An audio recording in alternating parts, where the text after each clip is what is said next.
Light them up, they on fire! First things first, this episode needs to go down in the Baddies Hall of Fame because ain't no way you popping just with a chucky smile on your face while the other half running like Flojo. Now, before we get to the slow singing and flower bringing, I just want to remind Zeus Network that we do not want to see Baddies MTV Cribs. We don't want to see Baddies HGTV. Cut it the fuck out. Like then we politely asked not to see the montages of that credit skin and them walks out of BBS no more, and y'all started showing us the chandeliers and furniture. Take us out the group chat. And is it just me, or every time I see Dolly, she wrapped up like a mummy? Like, damn, Elvis Scissorhands, something always wrong with you. Like, good gracious, girl, you done went to the hospital in every single city. Y'all done stopped that. You need to ask Anna Mac for some of that Ensure and boost that she got, because you need some calcium. Then I had people down in my comments last week like, I thought you said you liked Dolly, now you turning on her, you so fake. Baby, you can like somebody and still call them out on their boots. Like, ain't no way she was mad at Grandma P for running back to tell Emma Laura Farquhar Jackson that she said she was ugly. Like, girl, didn't you tell her that to her face? So why do you care? My main issue with Dolly is the simple fact that you can actively see her looking for a storyline, but for some reason, she never want to look for one in Taseki or Tink the Bleach Monster. When it comes to Taseki, she keeps saying, oh, our hands is messed up, we gonna get it in at the reunion. But for me, personally,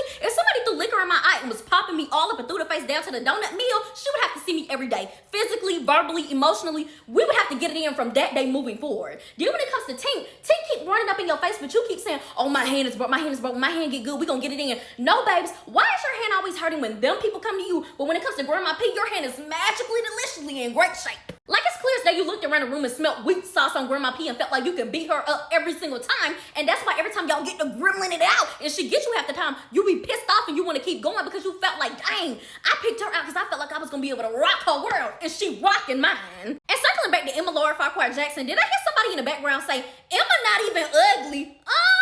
I know beauty is in the eye of the beholder, but she is very peculiar looking. I also find it very peculiar that Anna Mac is addressing Summer about being in everybody else's business when she do the same shit, but takes one to know one. Also, it's so funny how majority of the OGs was down to the Instagram a few days ago like, I want to apologize to my fans. Yes, the fans, not Slim. Keep note of that. I apologize to my fans that I acted like that. I should have been more of a girl's girl when it came to the Slim situation. I should have jumped in. I should have told Rolly, don't hit her. No, don't do that. And then got right in this scene talking about some, oh, well, she got what she got. She gone now. Like, I mean, this is bad. It is what it is. And it was mainly Jayla with her bald head ass in the front. Like, oh, okay, you had me feeling bad for you in a great situation, which I still stand with Jayla on, but it's the simple fact that it's tears when you getting ganged up on, but when it's somebody else, it's just, it is what it is. This is Baddies. And Stewie, don't let me find out that wide neck Ivory been licking all on your taco pearls.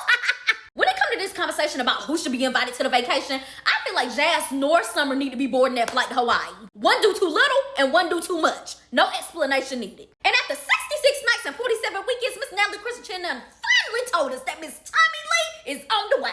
Never in my 28 years of living have I ever seen a group of just get this flustered and blustered about their bodies just by hearing another name. Like, oh my God, Aunt Barbie gonna jump up at her seat, girl, pulling up that Burberry suit, girl, trying to scoop up a little corner of that little pixie cut. Talking about, she ain't talking about that, she talking about that. Oh, we ain't finna do this, we ain't finna do that. Like, in Atlanta, we don't do that, we don't do that. Hell, Tommy so bad, she had the sub box to Seki taking herself off mute. We ain't heard from her all season, but all of a sudden when they bring up Tommy, talking about she'll never even come to the club with us. Like, she be here for 45 minutes and then she leave. We never get to go out and have fun, but she come like, why is she here? Why is she here? Like, damn, where that animosity come from? Like, I ain't never seen y'all interact, never seen y'all hang out, never seen y'all talk. So what's the issue? It's giving you're insecure, it's giving you're a hater, and it's giving you don't like Tommy for the same reasons that you don't like DTB. Like the second, you may know how to fight, but Tommy knows how to bang. Allegedly. Then here come Tank the Bleach Monster Tommy. I got an issue with her too. Like, down to the reunion, she said I was a nobody when she was talking to Meatball. I'm looking around like, when the fuck did Tommy ever say she was a nobody? They rolled the clip back. Not once did Tommy say anything about her. Tommy was telling Meatball like, hey, you above this, baby. You the one with the name. Dude, you stop fighting her like y'all already did y'all thing. Like, now you looking stupid. She never said nothing about you.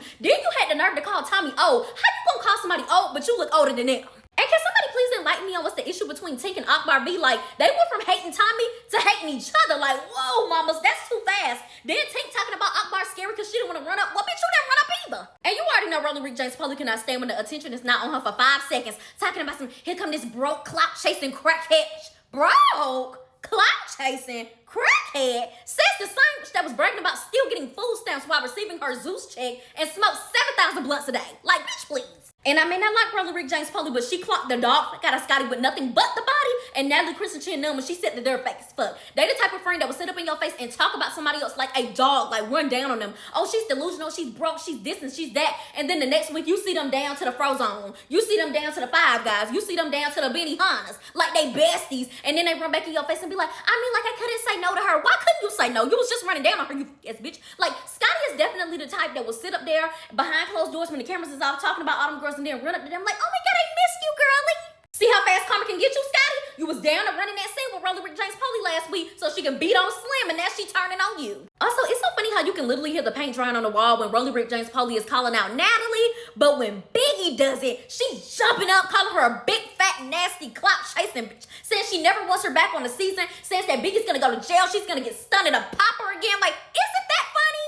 And if you ask me, Biggie definitely knew that Tommy was gonna be pulling up with something. She didn't know it was gonna be a pew pew, but she knew it was gonna be a weapon. Because did y'all hear Natalie on the side saying, Biggie, why did you keep saying for like the past 3 days that like Tommy had something for me, Rolly, Akbar, V, and like all of the other girls? Like, why did you say that? Baby, Biggie said that because she was trying to warn y'all hoes that y'all was gonna get popped up off this earth.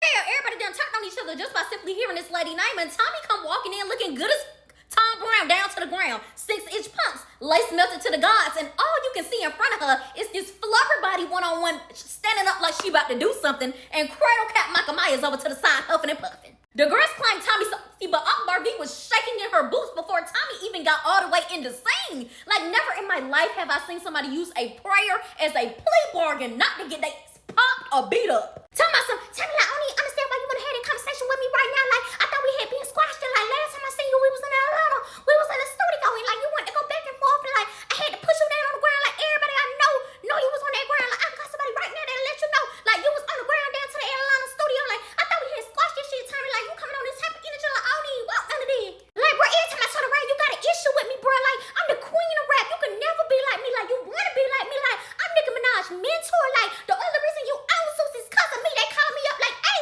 Akbar, you need to come have a conversation with Tommy. And I was like, yeah, I'm giving this bitch a job. Like, I put money in this big pocket.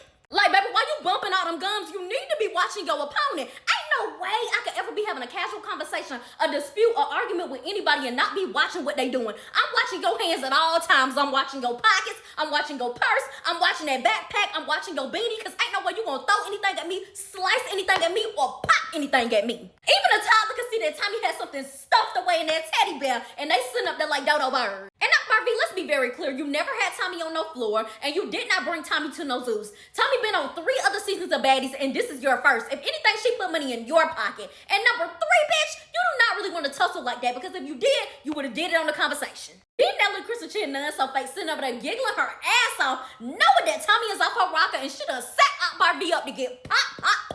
If anything, Tommy should have popped the both of their ass. Then this Rolly Rick James Polly gonna learn that she cannot read a bad bitch down. Like, the jokes are not landing. She said Tommy looked like a schoolgirl. Tommy said I got on Tom Brown. She said Tommy looked like she going to film a porno. Meanwhile, Tommy had every single inch of her covered up. She said Tommy will do anything for a check while she's sitting on the same show that Tommy is. She passive-aggressively said that Tommy is broke. Tommy says I get paid more in one episode than you do the entire season. She then said that Tommy's lip filler was moving up here. Tommy went to the camera, said zoom in, show the people. They look great. She then proceeded to say, oh, well, you need to go get those dissolved. The room was silent. The joke didn't land. And that's Akbar V trying to interrupt Rolly talking about some, so what we gonna do with our situation like that to us? Like, baby, if you knew better, you do better, because she got something in that teddy bear. Like Tommy said, you grew there, I flew there, and I get more respect than you in your city. Now move out the way. And I literally fell out my chair when Tink came out there and Tommy said, I don't even know her. Like, I genuinely believe that Tommy don't even know who the that is. Like, bitch, who is you? It's Rolly Rick James Polly thinking that Tommy was calling her Tom Brown, thinking she calling her a man's name. She gonna stand up with her big ass thinking she finna go toe to toe with this woman. It's 3 people against 1. I'm finna pull this out the teddy bear. Pop, pop, pop. Tommy said, you and this bitch. Pop, pop, pop, pop, pop. She popped the most with no hesitation. They took up like cockroaches. Akbar V flew out of there like Flojo. Rolly Rick James Polly pop, pop, popping like Cleo. She fell into the gate. You got Tink standing out like she don't know what's going on. Like, it was just too much going on. Then Nunu on the side telling us I'm feeling like 50 Cent. They love to call Tommy scary, but the only sketches I saw in that scene was them running from them pallets. Tank, somebody should have told you that Tommy didn't sign no contract saying she'll lose no fights this season. You ran up on that lady and got doop. Got popped and beat in one night. And this Anna on the side to my, yeah, Tink, you getting her. Oh, you got it, Tink,